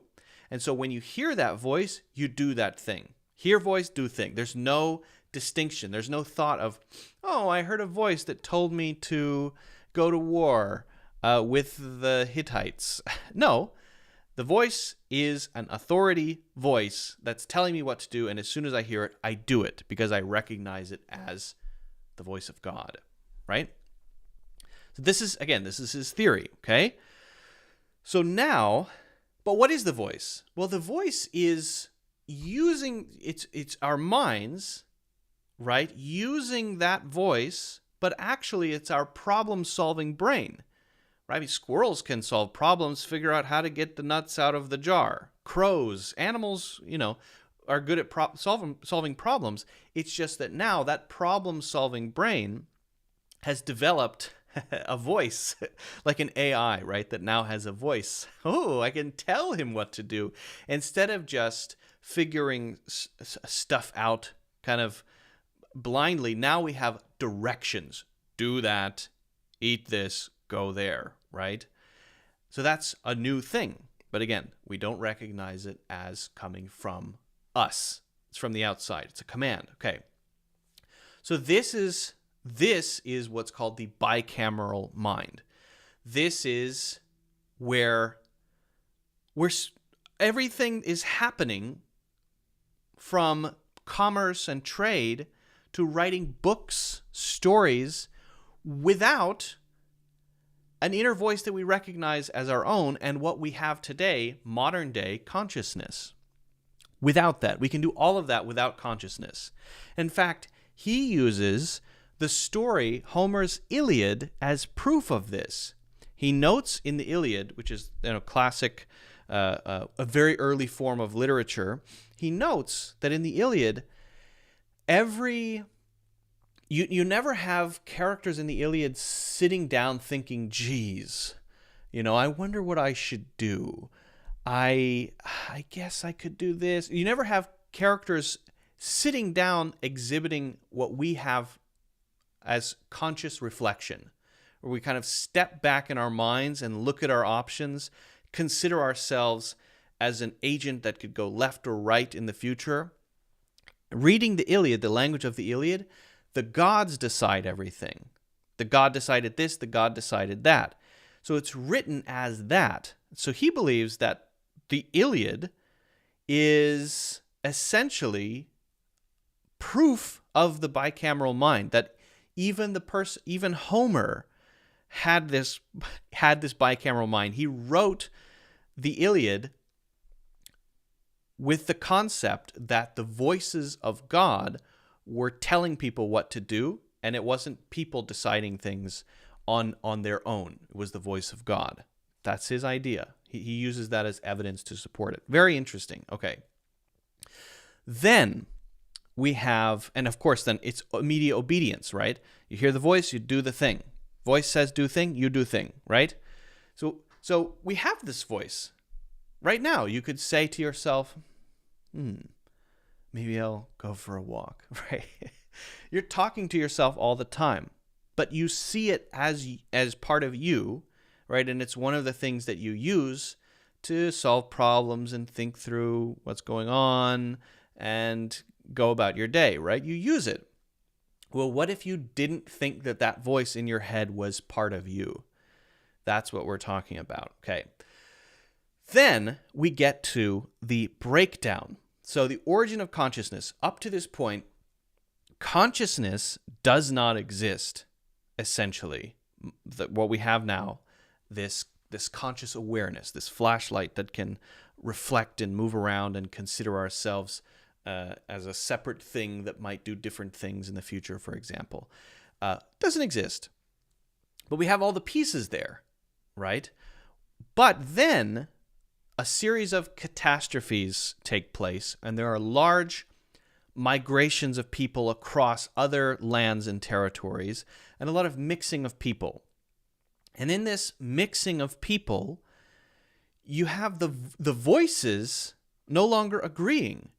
So people from another place now moving into my territory, and what their voices are telling them to do that's very different than what from my voices are telling me to do, right? Our voices are telling us two different things. It starts to create this problem where people begin to realize that this voice, not a conscious realization, but the voices kind of start canceling each other out, basically, right?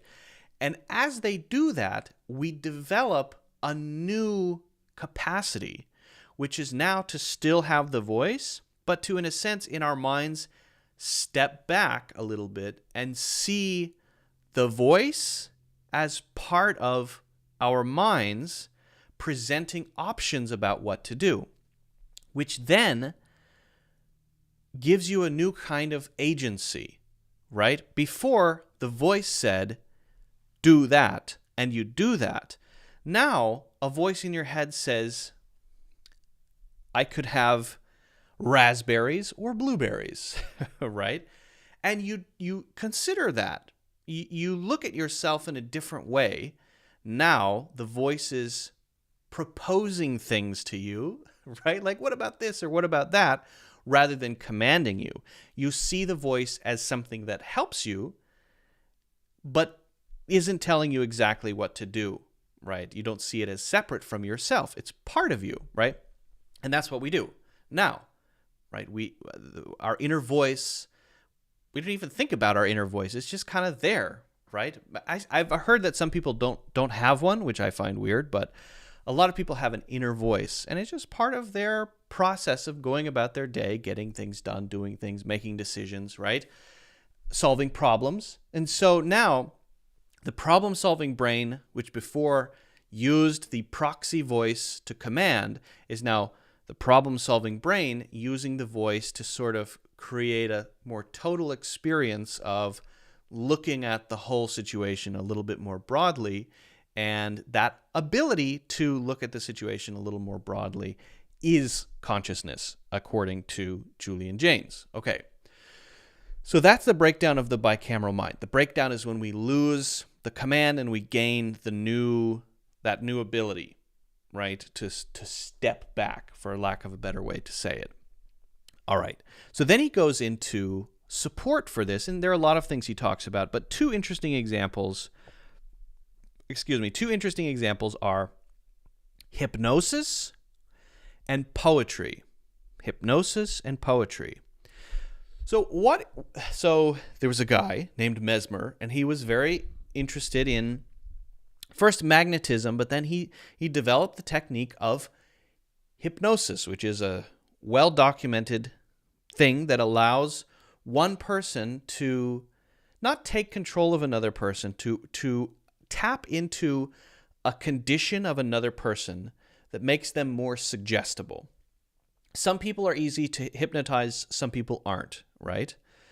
And those who are easier to hypnotize will do what you tell them to do. If you say, cluck like a chicken, they'll do it. If you say, there is no chair there, then they won't see a chair there. If you say, everyone around you is a scary ghost, you will act like everyone around you is a scary ghost, and you'll really believe it. So Julian Jaynes says, this is proof that we have this obedient personality inside. This is sort of leftover thing from the bicameral mind. Before, during the period of the bicameral mind, it was the voice hypnotizing the person. So a constant state of hypnosis, basically, all day, the voice telling you what to do. And that would have just felt normal. But now you have to be hypnotized and we kind of revert to that state where the thing that tells us what is going on in the world turns off, and that slot is taken over by the hypnotist. And when they say cluck like a chicken, we just obey it immediately. We just do that thing, cluck like a chicken. And we don't recognize it as weird or strange. And he says it's the only valid explanation of hypnosis. I think that's pretty interesting, right? Why would anyone be capable of being hypnotized? It's such a weird thing, right? But the other thing is the brain, the parts of the brain that keep us safe, for example, they're still on. So that's why under hypnosis, people don't do things that will hurt themselves. If a hypnotist says walk off a cliff, people don't do it. For some reason, they can't do it, or maybe they can't move. Or the hypnotist says, there's no chair there. Okay, and then you don't see a chair there. There isn't a chair there. You don't recognize a chair being there. But then the hypnotist says, walk straight. And the path straight would be through a chair. You don't see the chair, and yet your body makes you walk around the chair. You still avoid the chair, even though you're not aware of the chair, because under suggestion, under hypnosis, you don't see it. That's really interesting. That's very cool support. He also talks about schizophrenia, and he talks about poetry. The poetry part is really interesting. He thinks that poetry, like the Iliad, would have been initially the written or spoken language of God. So poetry emphasizes sort of capturing emotions. Poetry is a heightened speech that's separate from mundane speech, like talking about how was work today. Did you herd any sheep? I don't know what people talked about then, but in the bicameral era. But so poetry as heightened speech meant that the poets were sort of capturing the voices of gods, and when people heard poetry, they were kind of hearing the voice of God. And a lot of ancient religious texts, for example, why are they written in poetry? Because they were capturing the divine voice, and that's why part of why religion is so powerful for people is that there is this ancient connection between poetry and the voice of God, which is separate from ordinary speech and ordinary writing. That's also very interesting. I have no idea if it's true, of course, but I think it's really interesting as a theory, and I really enjoyed the book. So if you want to, that was a basic summary based on my understanding of it, but if you want to read it yourself, I would be very curious to hear your thoughts. If you agree with it, if you disagree with it, I'd love to hear your thoughts on it. But I think it's not that hard to read. So check it out. Let me know what you think. If you haven't already done so, don't forget to hit the like button and subscribe. And feel free to get a free course in the links in the description. All right. All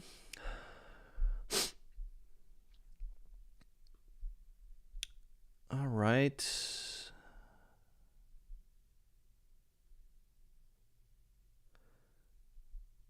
Welcome. Hold on, let me check the stream. I'm really curious. I didn't know that David Duchovny told Bill Maher about this, but let me just make sure everything's working correctly here. Someone brought up an issue in the chat. Give me 1 second. Bear with me. Yeah, it should be okay. We're all good. We're good, friendly friends. Thank you, by the way, for hitting the like button. I appreciate that.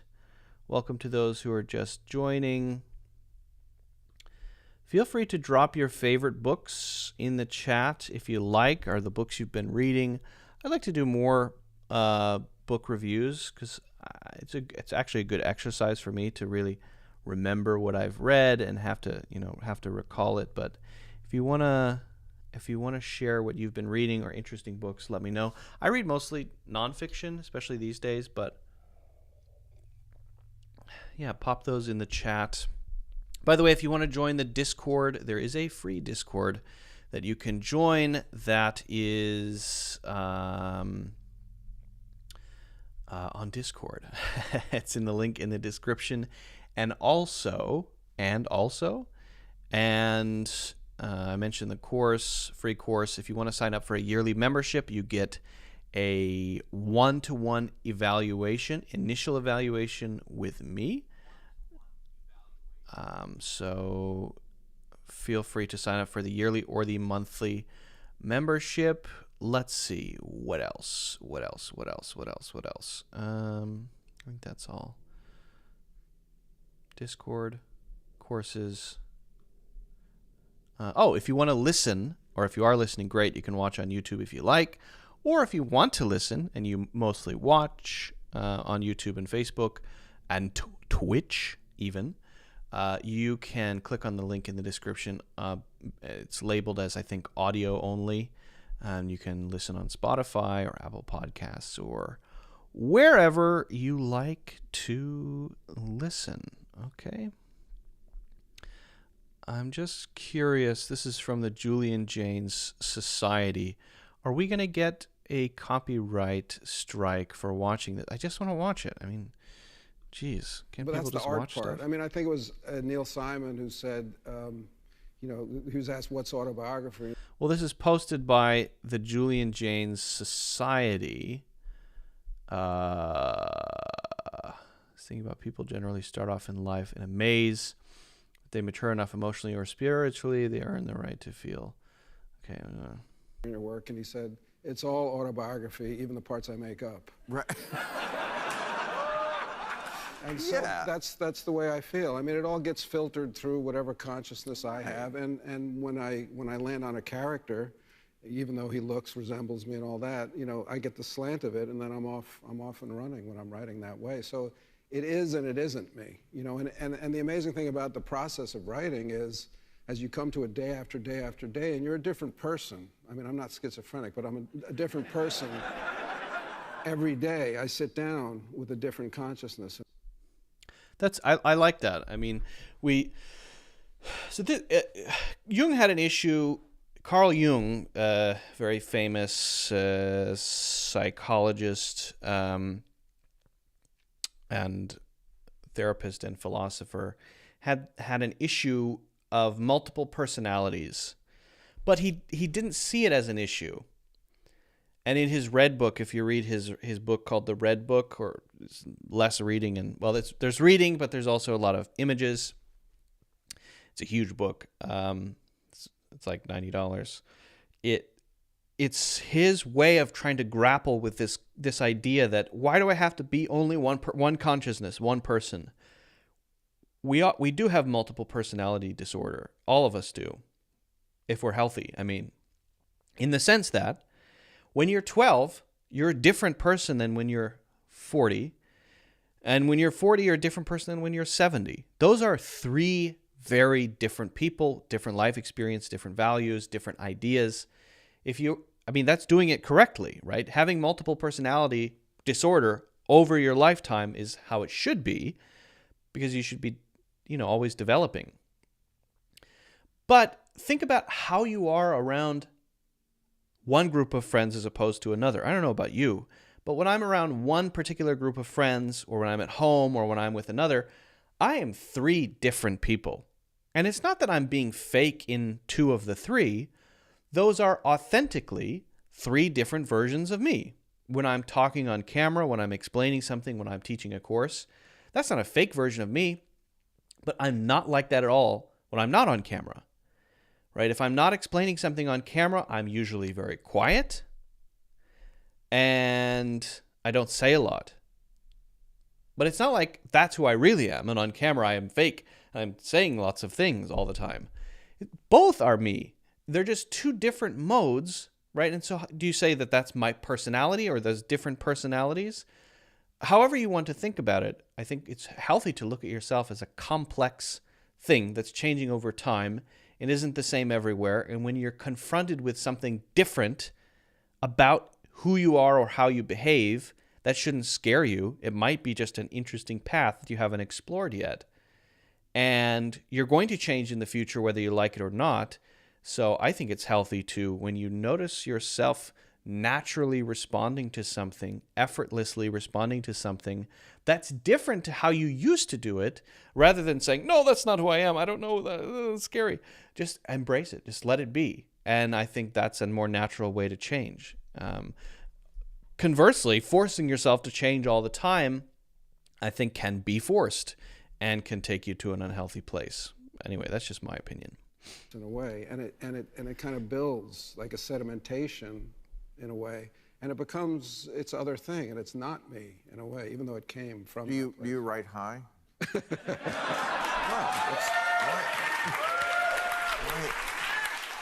That's such a not unreasonable question. It's not at all. So many artists and writers have written high. I revise high. Yeah, I like to get up very, very early when I'm writing. Because it's not high, but I feel like if you're coming out of sleep, you're not quite in that conscious realm. So you're trailing your unconsciousness with you a little bit. So 4:35 in the morning, a little coffee, and then I go. Oh, coffee is your high? No, that's just to get up and go to the bathroom. When is he going to talk about? I was just giving you more of my autobiography. Right. Well, what gets you high? I mean, you said you revise, because I have the same thing. I've said this before. I have like a bicameral mind. Yes. There's it's like Congress. I have two houses. Yeah. I have the sober. Who's got the gavel?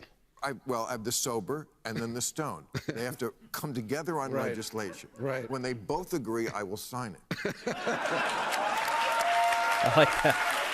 Bicameral system is having different houses in Congress, And so, just like he described, two sides get together and sign something. He's using that as an analogy for himself about making life decisions.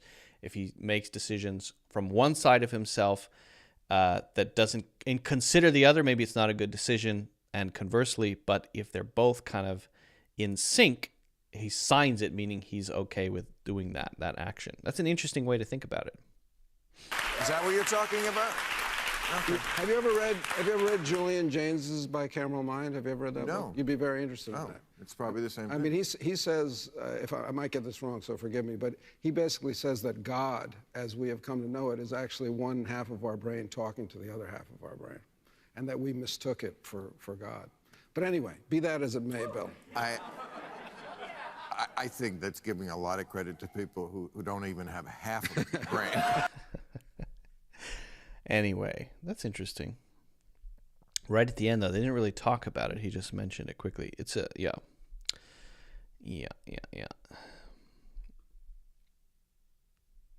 Okay.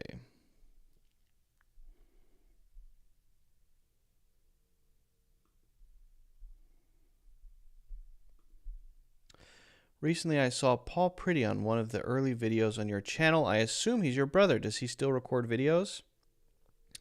No, he made a couple of videos for the channel early on when I was just sort of experimentally putting stuff up. But he's now on a very different career path. He's actually a pastor now.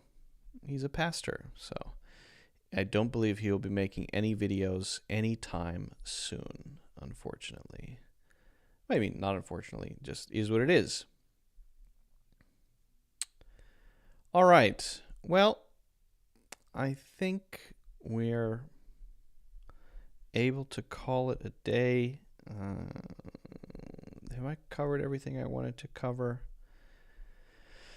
Pretty much. I did find, let me see if I have this still. Oh yeah, there's one thing I wanted to quickly talk about. I found this really weird English lesson, and so I want to just go through it. It's very weird. So let's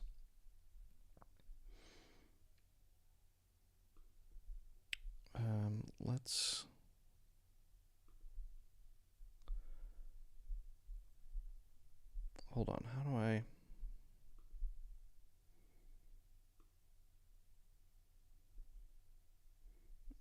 Okay. So this is the video. How do I turn on my thing? Oh, there we go. I found this really weird English lesson. I wanted to share it. I don't know what to make of it. It's extremely strange. It's called 1 Point English. Similar, along the lines of, I don't know if you remember I shared the creepiest English lesson of all time. I'm digging a hole. It's along those lines. 1 Point English lesson. And then there's, if you're just listening, a lady in a kimono. Okay, this is 1 Point English, useful for everyday life. So it's a Japanese English lesson. Do you have you prepared a memo pad, notepad? Today's sentence is very simple. You're so good. You're so good. You're so good. 意味はあなたすごすぎ You る are です。 fabulous. こういう時に使いま Let's しょう。 use it in the following situation. Oh, yes. You're so good. Come on. Come on, Toshi. Come on, Toshi. Okay. Come on. So there I think she's trying to say, speaking to Toshi, that Toshi is so good, I think like as a maybe as a lover or something, and so she's trying to use it in that sense. But can we use so good by itself? In all kinds of situations. If you say, for example, we often though add at the end. You're so good at something. You're so good at basketball. You're so good at listening. You're so good at explaining things. You're so good at whatever. So if you want to be specific about it, use at. That's the most natural way to use it. In this case, I think it's a very weird usage, right? She's using it. It just seems like a weird context for using it, I think. You're so good.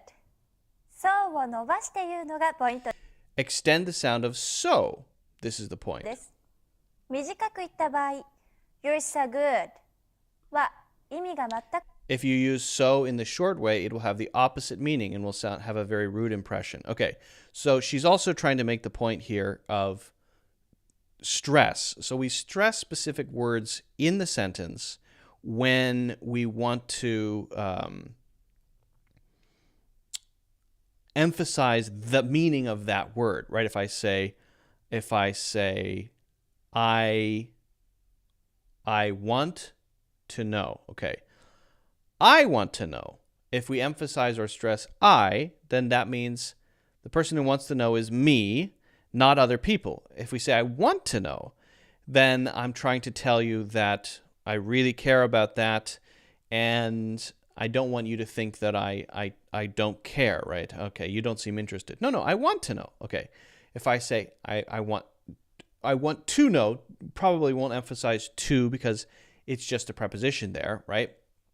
I want to know instead of something else besides knowing, right? I want to maybe understand or something like that. So we stress words when we want to emphasize the meaning of that word. She's saying if you emphasize so good, you're so good, then it makes it stronger. That isn't necessarily true. I actually don't quite agree with this point she's making.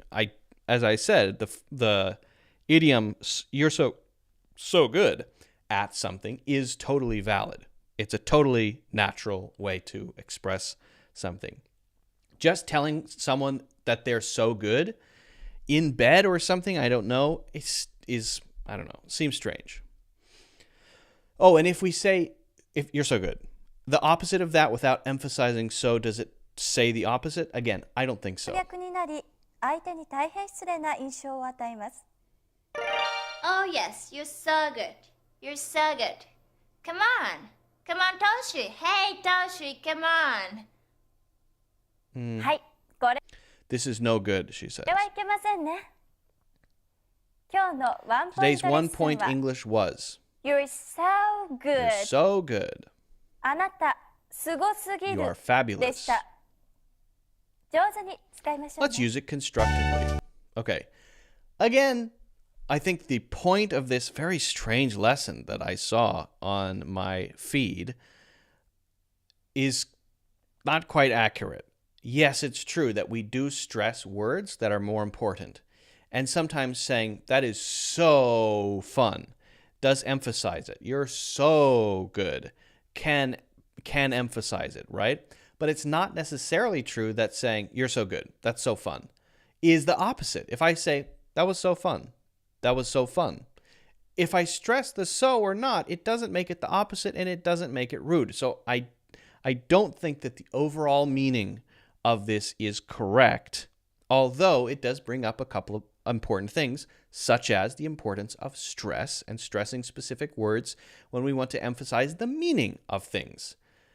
And I think the real point, which is the most common usage of so good, would be to add at and then say the thing we're good at. You're so good at. And then an ing word. Reading, explaining, telling, whatever it is. Any kind of thing that you're good at. Okay? So that's just an interesting English lesson I found. If you have any others like this, I like to see kind of weird, creepy, strange English lessons. This one's a little creepy. It's kind of bizarre. I don't understand kind of what the main point of this one or why they did it this way. But yeah, feel free to send those to me. Also, if you haven't done so already, I would really appreciate if you could hit the like button or the thumbs up and subscribe, and also check out my free English course, Natural English Conversations, in the links in the description. Okay. Is there any difference between do you mind and don't you mind? So do you mind and don't you mind? Do you mind is like saying, is it okay? Or is it all right with you? Do you mind if I open the window? Do you mind handing me an apple? Right? Would you mind would be making it hypothetical. Don't you mind is different. Don't you mind is that I expect you to mind, and you seem like you don't, and I'm confused by that, right? So someone, I'm just sitting down with a blanket over my legs, and someone walks by and just takes the blanket off, and I don't react at all, no reaction. And someone says, "Don't you mind?" And I say, "No, I don't mind." So they would expect me to say, "Hey, what are you doing? Why did you take the blanket?" But I didn't do that, and so I don't mind. But you would say, shouldn't you say, "Don't you mind?" Only when you think I should mind. That's how we would use that one, if that makes sense. You believe I should mind, but I don't mind, and that's strange to you, so you say, "Don't you mind?" And otherwise, yeah, they're different. So they're different. They're different. They are different. All right. What else? Is there anything else? Is there anything else? Is there anything else?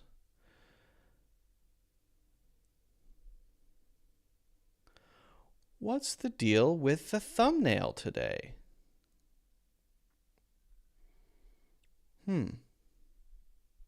Why is that the thumbnail?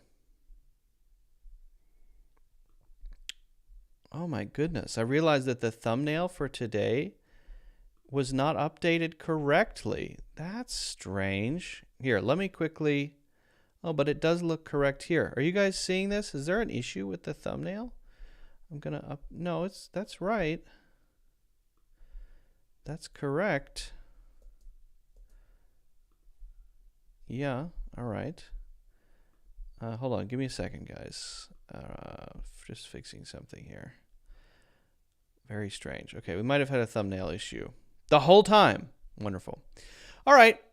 Thank you so much for joining. I hope you learned a lot. We talked about memory. We talked about idioms about memory. I did a book review. Let me know if you read Bicameral Mind. You can put that in your thoughts in the comments or in the Discord if you like. If you want to join the Discord, you can do that. What else did we do? Whatever else we did. Oh yeah, we watched the Clive wearing video. So thanks for joining. And if you have any questions about anything, let me know. Join the Discord if you want to ask questions directly to me. That is free. Hit the like button, subscribe, and also check out my full courses in the links in the description, either the free course, Natural English Conversations, or you can get a monthly or yearly subscription. Yearly subscription is the best deal, and you get a one-to-one evaluation lesson with me, okay? Thank you so much. I hope you enjoyed it. I certainly did. I will see you tomorrow. Mushroom and I will be doing a podcast discussion, and then we'll be back next week. So thanks a lot. Take care. Have a good weekend. Stay safe. And I will see you in the next one.